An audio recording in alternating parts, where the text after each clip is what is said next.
All right. English books out. Lesson 6 today.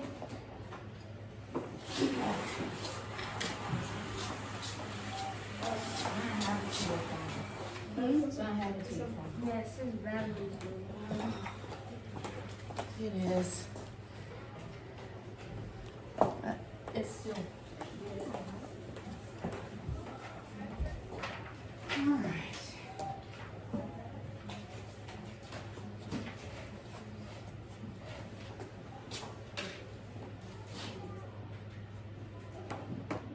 We are on page 11 in your book.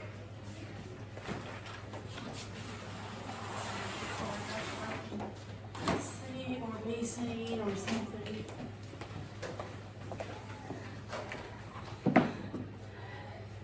Try that. See how that does. Fifth graders that are learning from home. Hi, fifth graders learning from home. All right. So we've been talking about sentences for 2 weeks or a week and a half now. Yes. And today we're going to talk about, sit back, please, for chair, all the way down, 4, thanks. Today we're going to talk about compounds, subjects, predicates, and sentences. So, if you look with me at the top of page 11, everybody put your finger on the yellow box so we're all at the same place, working together, doing the same thing. A conjunction, that's the first word I want you to be familiar with. A conjunction is a joining word. Up until this year, you've called them joining words. What are some examples of conjunctions that you can think of that we use? A joining word. With? Dad? No. We use these.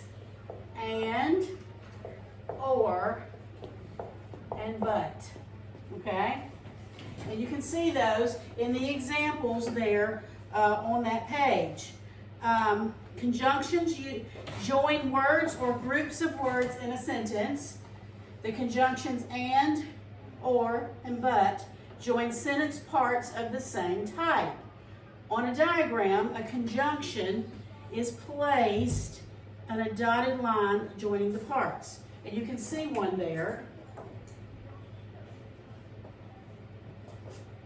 If you're diagramming a sentence, and the sentence is, Dad and I love Grandma's apple pie, there are 2 parts to the subject, right?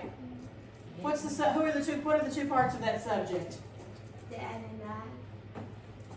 Dad, I, and then right here you would write and. The conjunction, the joining word. Dad and I love Grandma's apple pie. Does everybody see that? Yeah.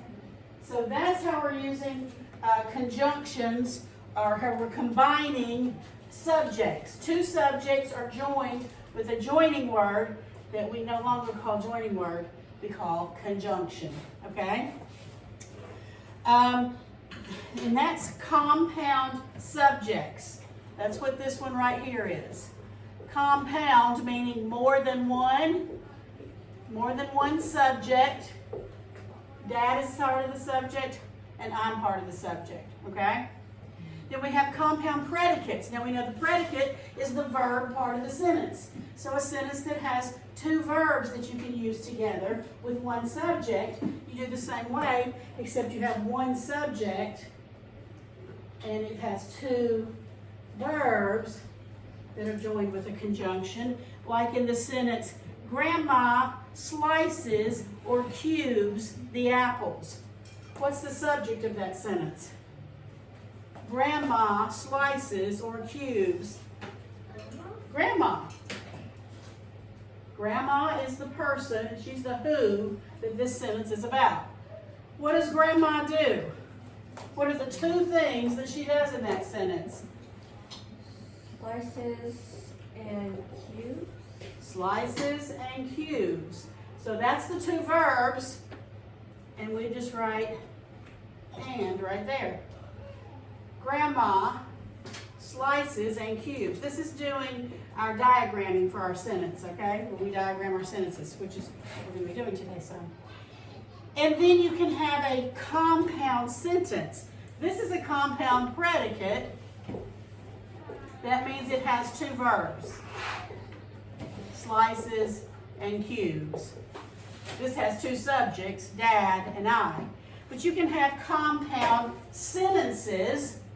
A compound sentence contains two or more simple sentences joined together by a comma and a conjunction. So it's like a really long sentence.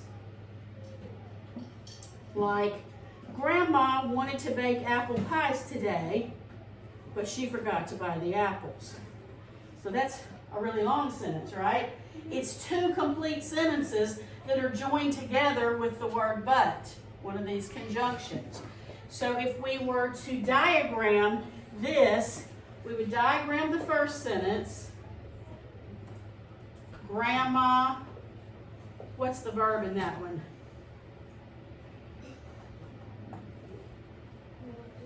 Wanted. Grandma wanted. And then we're going to connect it to the second sentence. What's the subject in the second half? She forgot. And we connect that with the conjunction but. It looks like that. You can also see that in the book. They do it better than I do. All right, so that's compound sentence, a compound sentence. So we've looked now at compound subjects, compound predicates, and a compound sentence, which is basically two sentences about the same thing that are joined together with a comma and one of the conjunctions, which is a joining word. Any questions about that?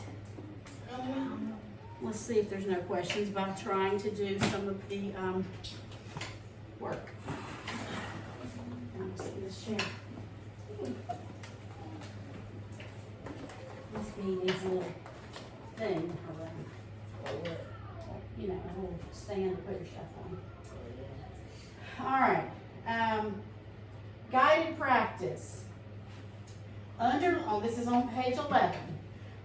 Underline the simple subject once and the simple predicates twice. Write a S if the sentence is a simple sentence, and write a C if it's a compound sentence. Now, these were simple sentences. Dad and I love Grandma's apple pie. That's a simple sentence. It's just got two subjects in it. Grandma slices and cubes the apples. That's a simple sentence, but it has two predicates, two verbs. This is not a simple sentence. It's a compound sentence because it's two sentences that we put together. Okay? We joined them together. Joining word, which we now call conjunction, because in 5th grade you're not allowed to say joining word. What? That's what we called them last year. So, number 1. Mr. Brown fixed his tractor and he plowed his field. So first of all, underline the simple subjects once and the simple predicates twice. What is the simple subject in the first part of that sentence? RJ? Mr. Brown. Mr. Brown. So you're going to underline him once. He's the simple subject, correct? Yes, ma'am. What did he do? What is the simple predicate, Alex? He fixed. So you underline that word with 2 little lines, right? Yes, ma'am. Gabe, you're not doing this. You're just playing in your desk, so you're not going to have your work done. Thank you. But now there's a comma and a joining word. What joining word do we see in that sentence? Tia? And. So that means we've got another simple subject What is the other simple subject in this sentence? In the second half. That's the simple predicate. That's what he did. Who's the second half about? Mr. Brown. Did you see Mr. Brown's name in there? He. Very good. It's the pronoun he. We know he is talking about Mr. Brown, don't we? Because it's all in the same sentence. But we don't say, Mr. Brown fixed his tractor and Mr. Brown plowed his field. That would not be how we would say that. So we use the pronoun he to take the place of Mr. Brown, especially in the same sentence. So he is the simple subject, so you underline he once, and then Amante told us what he did. What did he do? He plowed. He plowed. And that's breaking up the ground with a tractor kind of thing. He plowed his fields. All right, so is that a simple sentence or is that a compound sentence?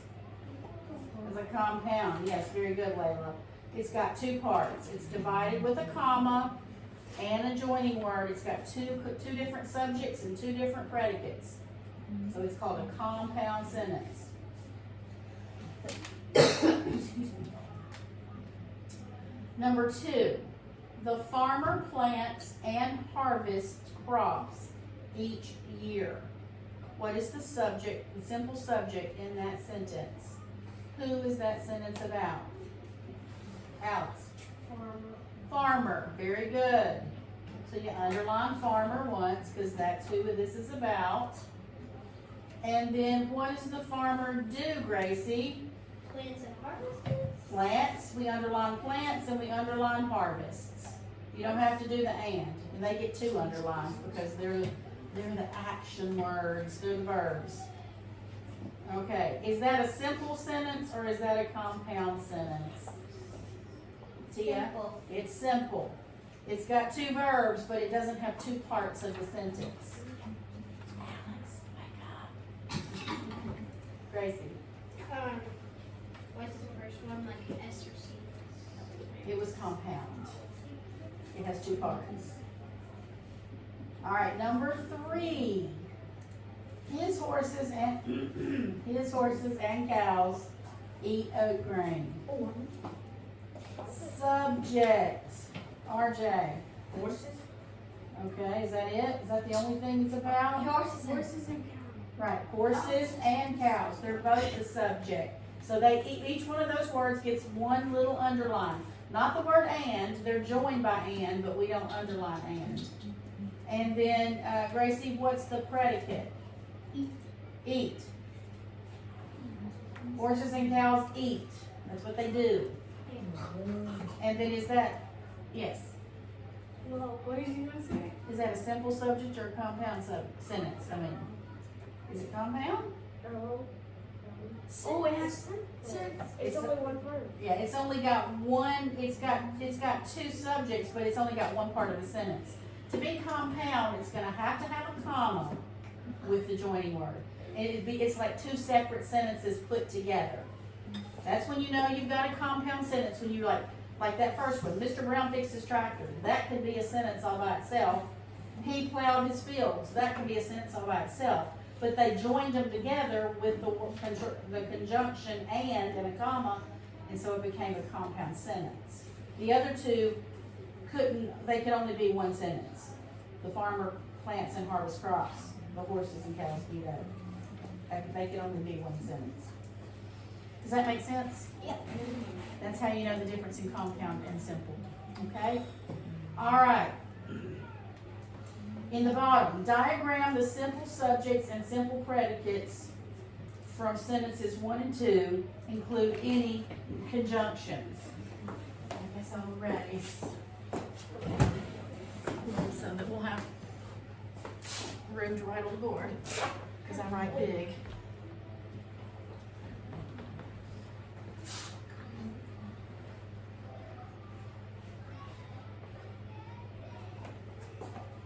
All right, so sentence 1, Mr. Brown fixed his tractor and he plowed his fields.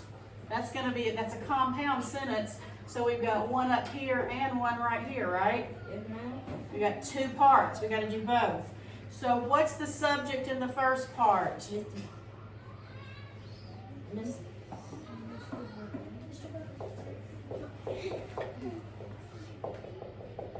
Mr. Brown did what? Fixed. What's the subject in the second part? He. And the verb? Plowed. But we have to connect them. We got a little line here. And. So that should look like that. I'm gonna let y'all copy that down. This is a compound sentence. The first part of the sentence and the second part of the sentence joined with a conjunction.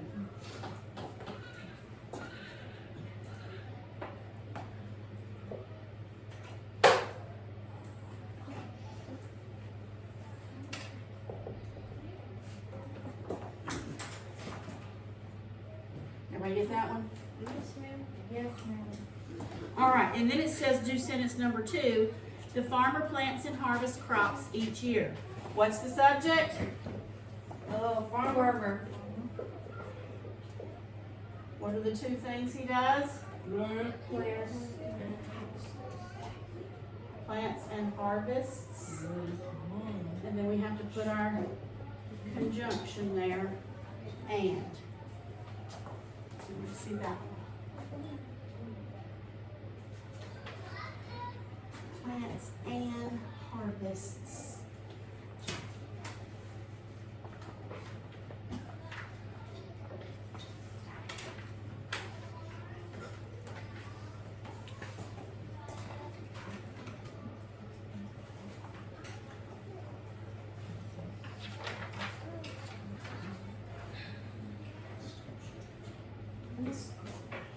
Yes. That shorthand, this is source. Everybody got this?